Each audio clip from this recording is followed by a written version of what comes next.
even the day of the election, the exit polls suggested that Trump was going to lose.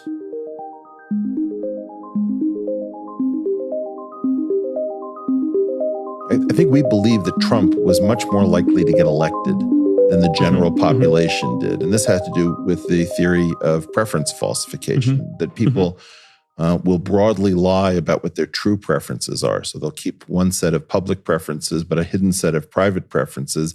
And then in our culture, it gets revealed every 4 years, where you kind of have a Schrodinger's cat experiment. You find out where the country actually is. Yes, I felt this was a dynamic that was going on in all these strange ways in 2016. There was a dinner I had in San Francisco about a week before the election with a group of center-right people. One of them was very prominent angel investor in Silicon Valley. And he said, I'm voting for Trump in a week, but because I'm in Silicon Valley, I have to lie. And so he was unusually honest about lying. And the way I lie is that I tell people I'm voting for Gary Johnson. So he couldn't say that he was going to vote for Hillary Clinton. Right. Like the facial muscles wouldn't work or something would go wrong. But Gary Johnson was sort of the lie that you could tell. And then if you actually look at what happened in the month before the election, the Gary Johnson support collapsed from, something like 6 to 2% or whatever. And as far as I can tell, all of that went to Trump. And the question one has to ask is, were these people, lying all along? Were they lying to themselves? Did they sincerely change their mind in the last month, or some combination of that? But yeah, one sort of vehicle for this preference falsification was that you had a third party candidate who was sort of a gateway to the transitions. This is what happened with Ross Perot, where the people eventually went to Clinton in 92 or John Anderson in 1980. So that's been a sort of repeated pattern, and I think that was one element of what was going on. But then I think there were also all these aspects of the Trump candidacy that people were super uncomfortable about, polite society, and so one would, the preference falsification was somehow perhaps much greater than in many other past contexts. And so, even the day of the election, the exit polls suggested that Trump was going to lose. And so there was still a 2 to 3% effect like this, literally the day of the voting. Well, I voted for Bernie in the primaries, and I felt that both you and I had realized that the Clinton neoliberal story was a slow motion, one-way ticket to disaster if it kept going on election after election, so that both of us recognized that we had to get off that train. Of course, one of the complicated questions in all this is, did people actually already sense this, and were they lying about this? So like everybody was saying all the way throughout 2016, most of the people were saying, well, there's no chance that, Trump's going to win. This is absolutely impossible.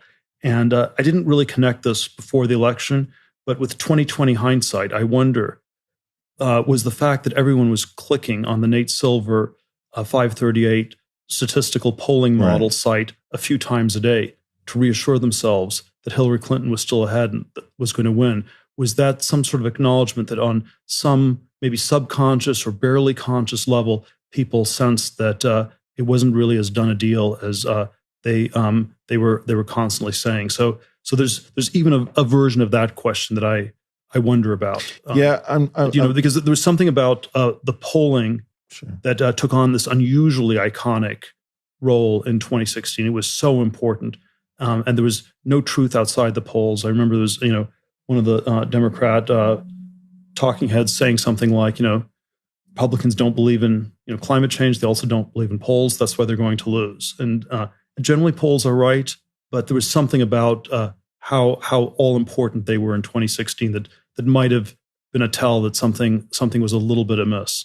Well, I think people knew, to my way of thinking, I think people knew that there was something very bizarre about this election. I think that the Bernie scare, that if the Democratic Party hadn't been so skillful in sidelining Bernie, and where the party regulars were, clearly backing Clinton, my sense is that it could well have been Bernie versus Trump, and that would have been enough to say the neoliberal story is over. So I think there was that fear that this was coming to an end.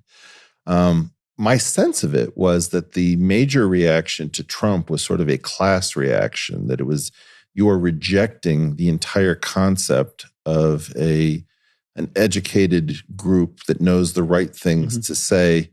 And, you're clearly sort of not the kind of person who should be in the Oval Office, much more than the issue of whether or not Trump was going to be a warmonger or turn the U.S. into a police state, which, of course, doesn't seem to have happened as of this moment in 2019. Yes.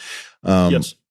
But I guess what my sense of it was is that people really were shocked.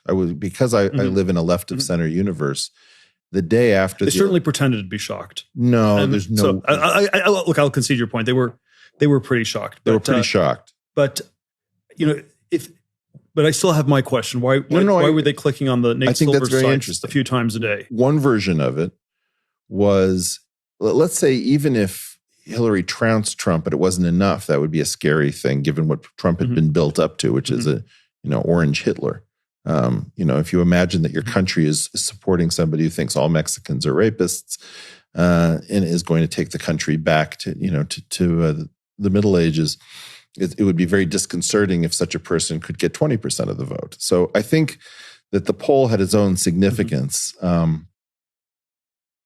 However, I think that one of the things about preference falsification is that when you start to believe that this is a robust phenomenon, that all of the economic models that assume that your private preferences and public preferences are the same, you start to see the world very differently. And so this is one of the portals into an alternate way of seeing the universe, so as not to get surprised by revolutions. Well, it's always, it's always this question. In my mind, this question of preference falsification, the Tim McCron theory, is tightly coupled to this question of, how intense is the problem of political correctness, where, how much pressure is there on people to say things they don't actually believe, and I always come back to thinking that the problem of political correctness, in some sense, is our biggest political problem. That we live in a world where people are super uncomfortable saying what they think. That it's sort of dangerous to use the Silicon Valley context. It's a problem that Silicon Valley has become a one-party state. But there are two different senses in which you can be a one-party state. One sense is that everybody just happens to believe this one thing, which is one thing. And then the other one is in which 85% of the people believe one thing and the other 15% pretend to. And it's sort of like it's a dynamic with super majorities where in a democracy we think 51% of the people believe something, they're probably right. If 70 to 80% believe something, it's almost more certainly right. But if you have 99.99% of the people believe something, at some point you shifted from democratic truth to North Korean insanity. And so there's a subtle tipping point where the wisdom of crowds shifts into something that's sort of softly totalitarian or something like that. And so in my mind, it maps very much onto this question of the problem of political correctness, and it's always hard to measure how big it is.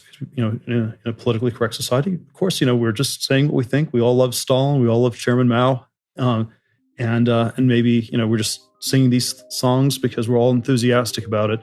And I think my read on it is that problem has gotten more acute in a lot of parts of our society over the last few decades.